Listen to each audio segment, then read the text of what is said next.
Balake. Where is Balake at? My name's Blake. Do you want to go to war, Balake? I'm for real. Ron. Aaron is right here, everyone. Welcome back for more SPTV, where every day is a great day not to be in a cult. Speaking of being in a cult, Emily Armstrong, Linkin Park's new singer.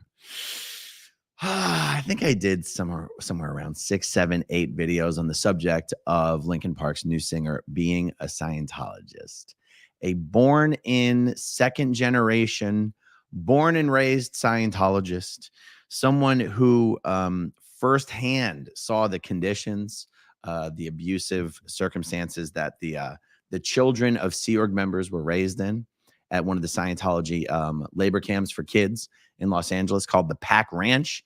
Emily Armstrong's parents are Scientology Sea Org members. Emily Armstrong's mother works directly for David Miscavige. She might be a scriptwriter at Golden Era Productions, but my understanding is she's writing scripts for David Miscavige. It is unusual. I'm trying to think of anyone else other than Emily Armstrong that I know of who was born and raised as a Scientology Sea Org kid, and actually had unbelievable success in the real world. Emily's the only one I can think of. For those reasons, I think what Emily's accomplished is very admirable. The problem is when you have someone who is a Scientologist, who is in a very high profile position. I mean, she's sort of like Tom Cruise is an example. It has a recruitment effect, a halo effect that results in recruitment for Scientology. And that is why I thought it was very important when I saw the news that Emily Armstrong had been named Linkin Park's new singer, to make it clear that Emily Armstrong is a Scientologist and to use it as an opportunity to discuss once again how Scientology is an international multi-billion-dollar family-destroying human trafficking cult. As a part of this whole conversation, I gave there was a lot of excuses made for Emily Armstrong for why she may not be speaking out, and I theorized about some of those excuses, what some of those reasons might be. Even if we speculated, for example, maybe Emily Armstrong isn't really an active Scientologist. She's just a Scientologist in good standing, and you could actually even be in bad standing and still be a Scientologist. We said, well, maybe she's not a Scientologist. Maybe she doesn't believe. Maybe she doesn't go on course. Maybe she doesn't get auditing, but she doesn't want to say anything publicly because she doesn't want to lose her parents. I had so many comments in the videos of, Aaron, how dare you? How dare you speak about something, lie about something you know about? You know perfectly well Scientology. Emily Armstrong couldn't possibly still be a Scientologist in good standing because she's gay, and you know that, and you're just doing this for clicks and views. Guys, Scientology might think gay is bad, but it doesn't mean they kick out gay people. Gay money is just as green as straight money. Anyway, without bearing the lead, I have finally received 100% confirmation that Emily Armstrong is an active Scientologist who is currently getting auditing, working her way up Scientology's bridge to total freedom towards Scientology's state of clear. Now, people will say, but Aaron, her name doesn't appear anywhere in any of the databases for Scientology service completions. Yes, that is true. And that is because the answer that I have finally received with 100% confirmation and verification is that Emily Armstrong gets her Scientology auditing from a Scientology field auditor named Chris Farmer. Chris Farmer is very well known in the world of Scientology because she's one of the only successful field auditors in the entire world. What is a field auditor? Well, in Scientology, field is just a word that means the area around an organization. It's sort of like if you have two Scientology organizations, they're responsible for all of the area around them, halfway between the next closest Scientology organization. So let's take the Philadelphia organization, for example. Philadelphia happens to be the only Scientology organization in the entire state of Pennsylvania. So for the Philly org, the entire state of Pennsylvania would be considered its field. But New Jersey would also be considered its field because there's no Scientology organizations in New Jersey. Except in North Jersey, the closest organization is the Manhattan organ. There's a Scientology org off of not far from Central Park or off of Times Square, whatever. So why was I saying? Oh, field, because what is a field auditor? A field auditor is actually a public Scientologist who makes money delivering professional Scientology auditing. These are very rare in Scientology, actually. Taking one step back, you've got three, and field auditors are rare because they sort of bridge the gap between two of the three types of Scientologists. So in Scientology, you have public Scientologists. These are the people who pay. They pay to do courses. They pay to get auditing. Then you have staff members. These are the people who work in Scientology organizations. They just work. It's like their day job or their night and weekends job. They don't sign billion-year contracts. The Sea Org members sign the billion-year contracts. Staff members have contracts of 2.5 years or 5 years. And no matter how, technically when you're a staff member, the Scientology that you do while you're a staff member is you're supposed to get for free. And as long as you finish your contract, which again is either 2.5 years or 5 years, once you finish your contract, everyone's even Steven, you don't owe them anything. And you can go on your merry way and go back to being a public Scientologist. Then, of course, there's the Sea Org members, the Sea Organization members. These are the guys that sign billion-year contracts. They're supposed to work for Scientology for the rest of their lives. They live in Scientology-provided dormitory style berthing. They eat in Scientology cafeterias. They wear the uniforms that look like maitre d's. Sometimes their uniforms look like naval uniforms. Back in the day, they all wore naval style uniforms. Now, most of them look like maitre d's or flight attendants. And these guys work for Scientology 24 hours a day, 365 days a year. They almost never get days off. They almost even less often get actual vacation days. Field auditors are weird because they're public Scientologists who are more like staff members than most staff members, but they're not considered staff members. They're public. And they're allowed to audit Scientologists who, now this is weird because normally speaking, a field auditor is only supposed to audit brand new people into Scientology. And they're allowed to hold on to them until they get them up to a certain level. And then they send that person into the organization. Because remember, a field auditor is not a staff member of the organization. So a field auditor who's auditing someone, that's happening outside of the jurisdiction. And in some cases, even the oversight of the local Scientology organization. The field auditor can, once they've audited that person up to a certain level, they can send them into the organization. And from that point on, the field auditor can get a commission for all the money that pays to the local Scientology organization. Now, before that point, the field auditor is keeping all the money and they're giving Scientology like a 10% royalty. And what's interesting is that field auditors are not allowed to directly compete with their local Scientology org. And the way Scientology enforces that is a field auditor actually has to charge more money for auditing than the Scientology org charges for auditing. Chris Farmer is really one of only like 5 long-term professional field auditors I've ever even heard of in my 30 years in Scientology. She's got a very good reputation. And it's one of the reasons she's able to just continue to get referral business is because she's just known for being good at what she does, keeping her pre-clears happy. And, you know, there's one thing about being a professional auditor in Scientology. You actually do, your personality does kind of, you have to be very kind of patient and easy to get along with. I'm not that person. That's why I could never, I was never a Scientology auditor. I'm very impatient and I could never do it. But Chris Farmer is the one who is auditing Emily Armstrong, actively getting her up Scientology's bridge to clear. So let's throw away all the excuses that many people were making for Emily Armstrong. Oh, she just, is it so terrible? Is it so terrible that she just wants to be able to see her mother once or twice a year? No, that's not terrible. That's not terrible. But let's not kid ourselves. Emily Armstrong is not speaking out against the horrifically abusive practices and policies of Scientology, not because she doesn't want to lose her mom. It's because she's an honest to God believer in Scientology. Her money goes to support the organization. Emily Armstrong, in many ways, was one of the child victims of Scientology. She's not a child anymore. She's an adult. And she's one of the most famous people in the music industry now.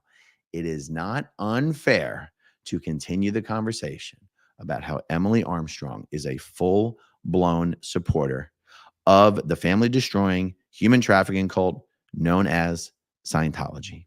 As long as she is in the spotlight and as long as she is a supporter of Scientology, as far as I'm concerned, this conversation will be perfectly fair. Okay, just a few other little tidbits that might be interesting to some.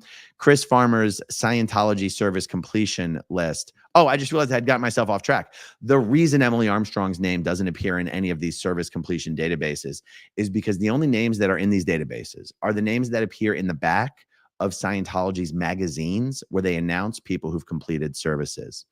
But you're only going to be in the back of one. Those magazines are attached to an organization, and field auditors aren't attached to the organization. And so if a field auditor is auditing Emily Armstrong and she finishes grade 2, that is not going to appear in any Scientology org magazine, and it's not going to appear in any of the online databases. Really, there's only one major database that I'm aware of. Chris Farmer, on the other hand, her completions do appear in this database. And it may not be all of them, but it's at least some of them, enough to have a little bit of fun going through this. You can see Chris Farmer achieved this state of clear way back in 1981. That's about 43 years ago. And she did all of her professional auditor training for the first time in the early 1980s. Now, some of you guys have been watching a lot of Scientology content knows that every now and then David Miscavige likes to go, ha, ha, ha, you think you trained how to do something in Scientology? Psych. I changed the course. So now you get to pay me again and do the course again. It's funny to see Chris Farmer doing her Scientology auditor training several times here. So she first does it in the early 80s.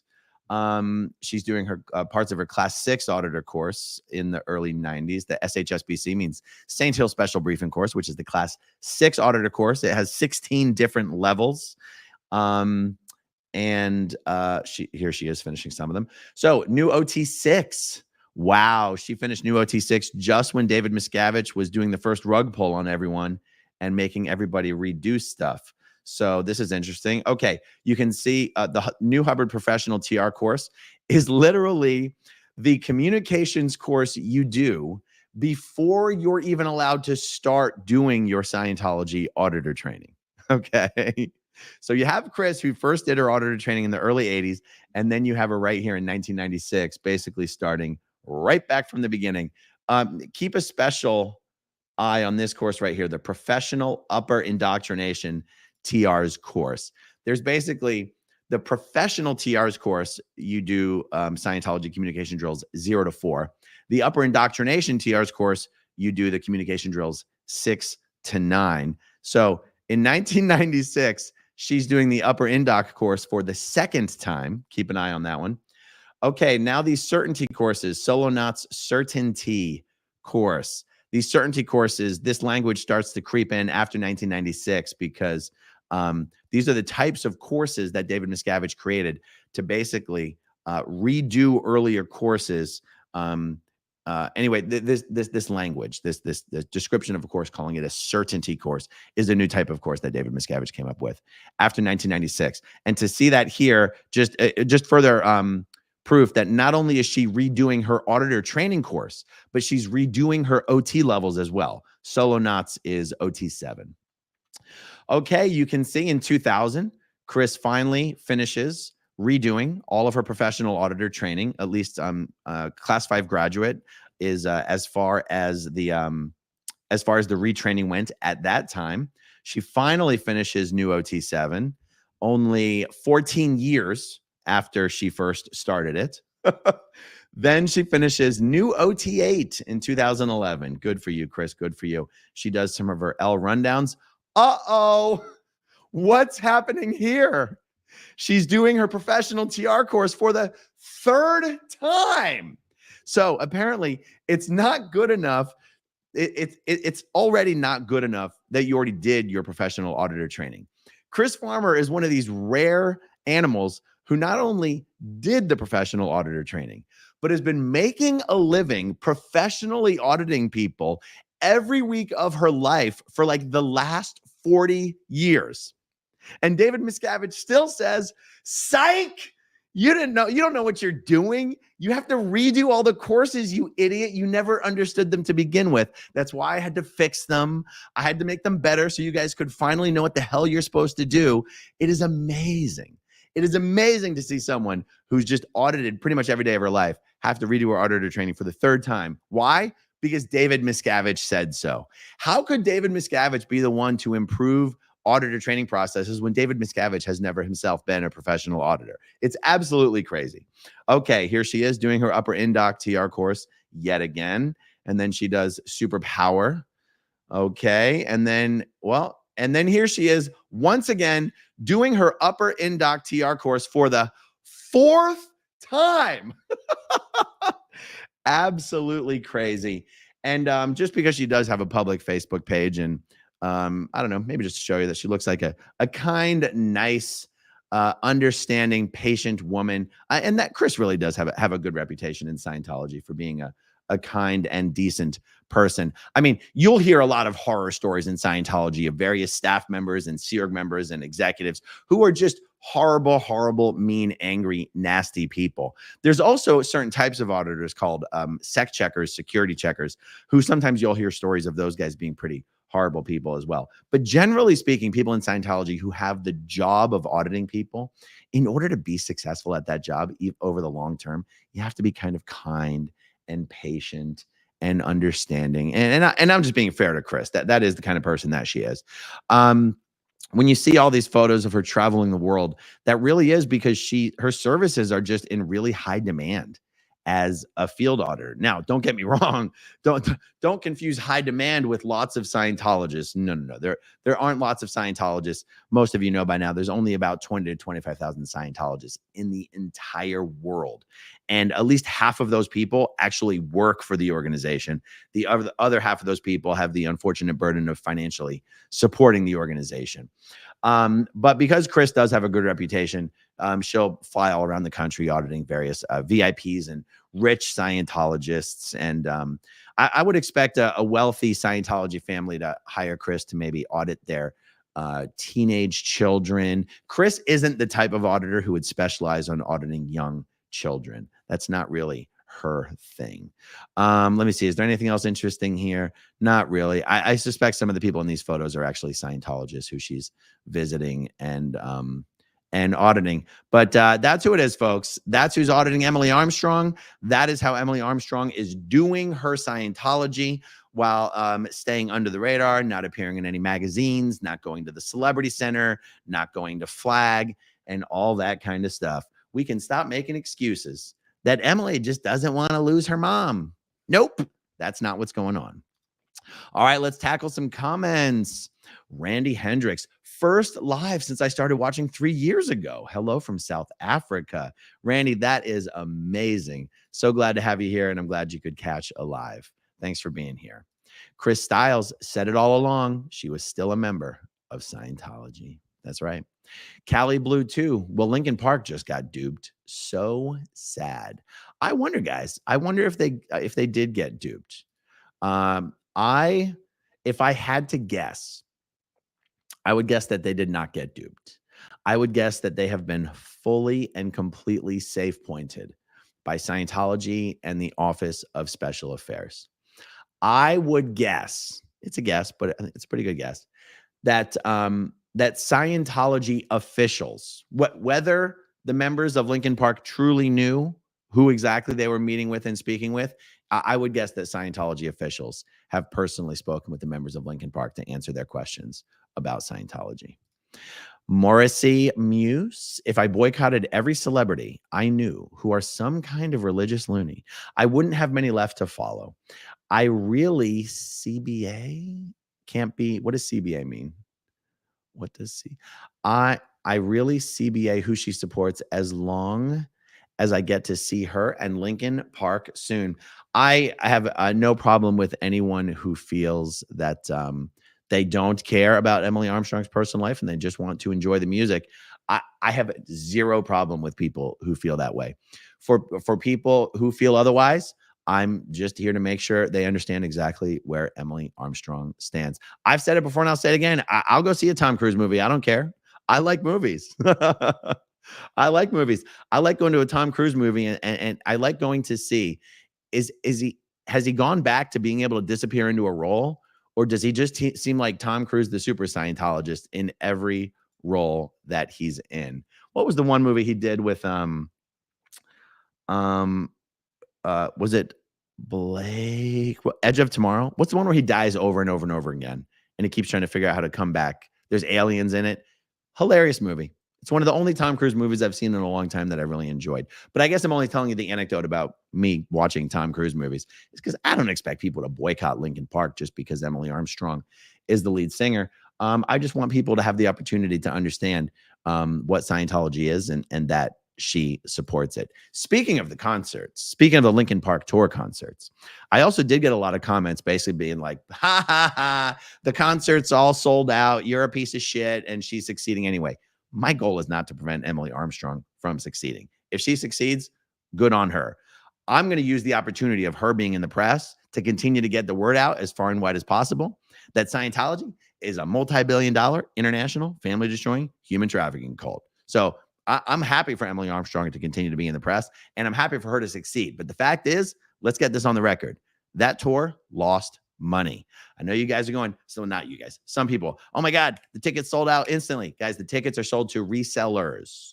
For those who are paying attention, for those in the industry, for those who know what they're looking at, not me, people shared this information with me. They said, no.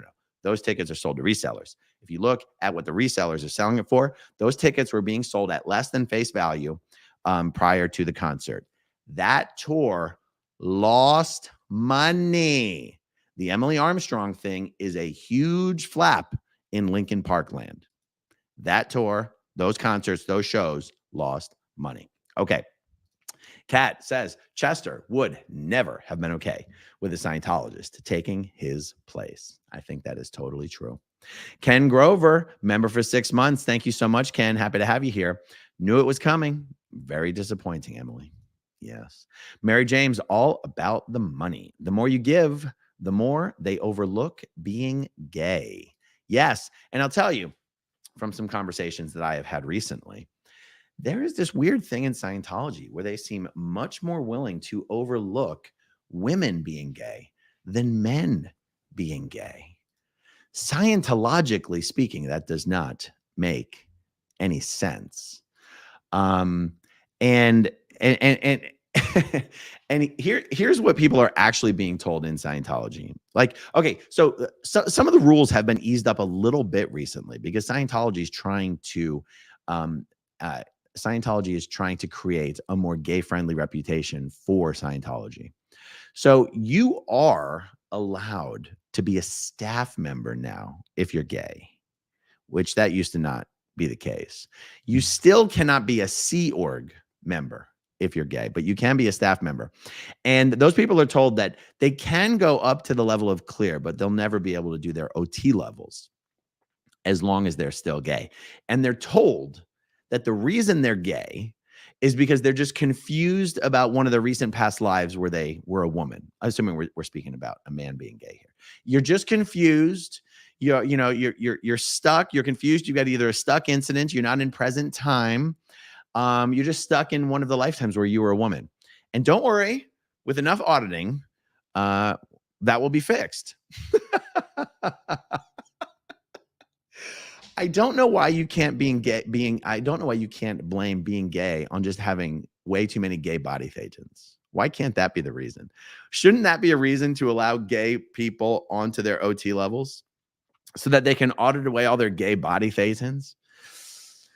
Body thetans in Scientology is what the concept that L. Ron Hubbard introduces at the secret level of OT3. That we as people, we are all thetans, but we're high-level thetans capable of animating and occupying a body. What happened is that about 76 million years ago, there was billions, trillions of people brought to Earth in spaceships by the galactic overlord Xenu. And this was to handle a overpopulation problem. And he dumped all the bodies into the volcanoes on Earth. And then he blew the volcanoes up with hydrogen bombs. And that incident messed those spirits up so bad that those spirits have just been kind of blowing in the winds. They don't know which way is up. They don't know what's going on. They don't know what day it is. They're too sick and ill to even know they're a spirit or to even try to occupy a body, but instead they get stuck to the bodies. So L. Ron Hubbard on OT3, the level OT3, tells you that you have like tens of thousands or hundreds of thousands of these sick alien spirits stuck to your body. And those are called body thetans. And they're responsible for everything that's wrong with you. You have cancer, the body thetans are either they're giving you cancer or they are the cancer. The body thetans are the cancer. You get rid of the body thetans, you get rid of the cancer. You're hearing voices. Those are the body thetans. Don't worry about it. Just get rid of the body thetans. You've got pains. The body thetans are giving you the pains. If you can blame everything that's wrong with you on your body thetans, why can't you blame being gay on your body thetans? You'd be like, I just got some really gay body thetans. I just can't wait to get onto OT3 and 4 and 5 and audit the gay away. Nope. For some reason, Scientology draws the line there. Can't do your OT levels if you're gay. By the way, that's why John Travolta has never done all of the OT levels. All right. Roberto says, we will not support her. She is a hypocrite as the face of Linkin Park. Don't support someone who won't denounce the horrible abuse of Scientology. I do agree with that. Chris Stiles, wouldn't be surprised if Mike Shinoda was a member of the Church of Scientology now. Well, I'll tell you, I know I was very much poo-pooing that idea in my earlier Linkin Park videos. And now I'm not so sure. And now I'm more convinced than ever that if he was, we wouldn't know. Look how long it took for even me in the world of Scientology to get full confirmation that Emily Armstrong was still a dedicated, active, practicing Scientologist. I can't believe it took this long. So if it took that long for me to get that information about someone who was literally born and raised in Scientology, I think it would be next to impossible for me to get that information about someone like Mike Shinoda. But if you're out there and you have that information, please feel free to send it to growingupinscientology@gmail.com. Thank you very much. Old Frizz says the brainwashing is real, folks. She had an awful childhood, but still, yeah. Super Stormy Day member for 4 months. Thank you so much for being here. Wow, I really hope the Linkin Park fans get educated about Scientology abuses. Thank you, Super Stormy Day. Chris Stiles, I hope the pressure on her makes her quit Linkin Park. I hope the pressure on her makes her leave Scientology. I mean, could you even imagine the impact Emily Armstrong could actually have if she left Scientology and used her platform as the singer of Linkin Park to talk about it? That would be such a better outcome than her leaving the band. Church of Scientology. Linkin Park going one step closer to full Scientology enlightenment. Maybe the next album will be called Hybrid Theory of Thetans. Hashtag pulled it in. Hashtag Thetan Rock. Thank you, Church of Scientology. Old Frizz, all that training and retraining. Her whole life must have been utterly consumed with it all. How has she not lost her frickin' mind? Yeah. And I don't want to speak out of turn here because I'm not speaking based on any super secret knowledge. But I have always been kind of under the impression that Chris Farmer herself was gay. If anyone out there in Scientology land is aware of Chris Farmer having been married, please let me know. I've always thought Chris Farmer was gay. And she's done all the Scientology 3 times. Anti-Scientology project. Chris Farmer must enjoy paying for abuse of monetary funds to a cult. Well, go figure. Irina Posner, always good to see you, Irina. Yeah, it boggles my mind that people do the simplest, most basic Scientology courses like 4 to 6 times. Yeah. Magnus Miscavige can fix the courses because it's nonsense, and he's a master of nonsense. I like it. Chris Stiles will never support Linkin Park while Emily is in the band. I mean, I think their performances got a lot of good reviews, and I think even Emily's a good performer. But I do think the underperformance of the concerts on the tour is an indication that many Linkin Park fans feel the way that you do. It was really incredible to see the Linkin Park fan groups, on the various platforms on the internet censoring content about Scientology. That does start to make you wonder whether other band members are involved. Yeah. I don't know if this should be pronounced Blair, but it says your content has not been suggested to me lately. I'm glad I caught you live. Sometimes that happens. Channels, these weird pendulum swings, channels can experience these weird pendulum swings of notifications being sent out or notifications not being sent out. Just double check that subscribe button. Sometimes YouTube's weird, weird, mysterious ways will unsubscribe people or whatever, but just double check that. But glad to have you here. Thank you for joining the live.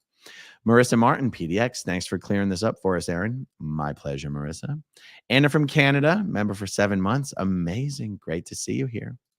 JBC Cat, it is safe to say the whole band are Scientologists now. There were better choices out there for singers who could match Chester's singing. They just happened to choose the lousiest Scientologist. Oof. Thank you for the comment. Stationary Wanderer, when you buy that ticket to their concert, her share of it goes to a cult that abuses children. Keep that in mind. You're not wrong. Christine Lindenberg Gillis. Personally, I cannot separate the art and the artist, especially not as someone who's been through a lot of the trauma and mental health issues. And to be honest, I've even been without Linkin Park for so many years now. So, meh. I feel you. Alan Keyes. Linkin Park did the League of Legends Worlds song this year. I would not be surprised at all if there's recruiters outside the World Finals venue in 2 weeks. That would be incredible. Church of Satyrology says, rumor has it Linkin Park to perform at Scientology IAS event this weekend. They'll probably even open with Numb because that's how everyone feels after hours of listening to David Miscavige's speech. I love it. Style Audit 1A, how much does it cost for auditing? If I remember correctly, it is not less than $2,500 at the lowest level organization. So even in like Philly where I was working, it's not less than $2,500 for 12 and a half hours of auditing. So let me do the math on that. $2,500 on 12.5. Where'd it go? Where'd it go? Where'd my calculator go? Calculator quit unexpectedly. I guess it couldn't handle that high level math. $2,500 divided by 12.5, $200 an hour. And that's at the lowest level organization. At Flag, it's really more like $6,000. And this might be before some IAS discounts. But if I do the math on this, that's like closer to $500 an hour. I really think it can be up to $800 an hour for the most expensive auditing, but it sure as hell ain't cheap. Lady Victoria, are you going to do a Wednesday chat? I don't actually have any, when I do those live chats, I don't actually have them scheduled on any particular time. I may or may not, we'll see. Thank you for asking, Lady Victoria.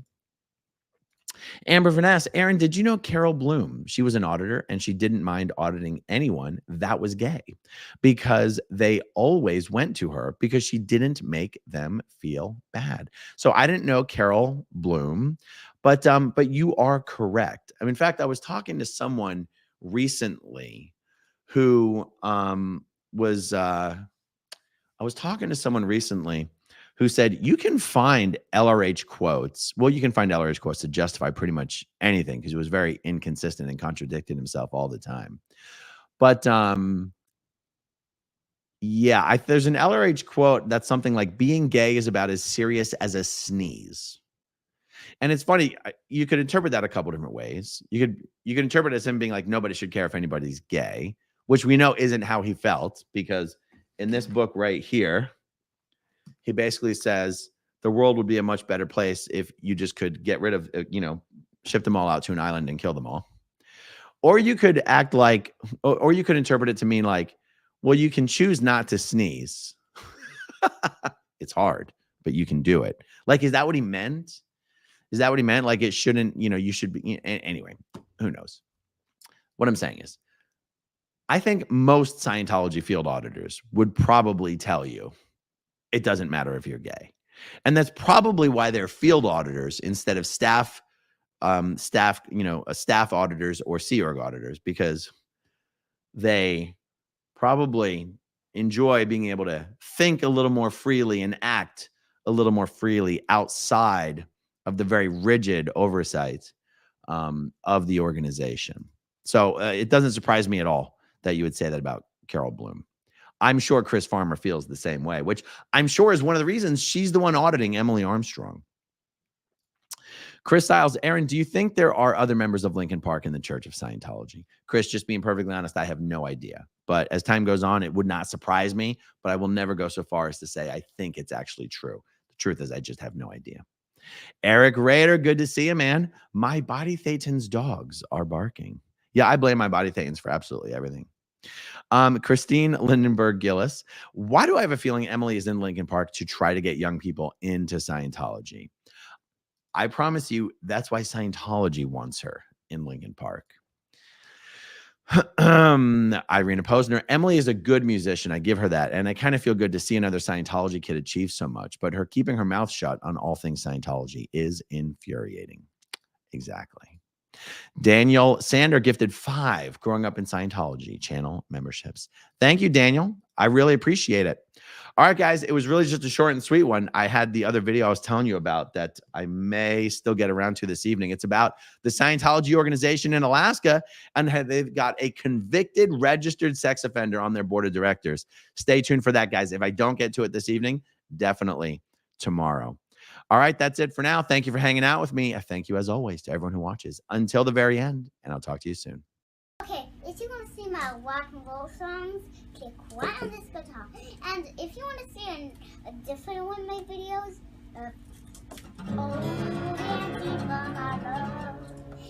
then you could click right inside here. If you have subscribed or not, subscribe right here.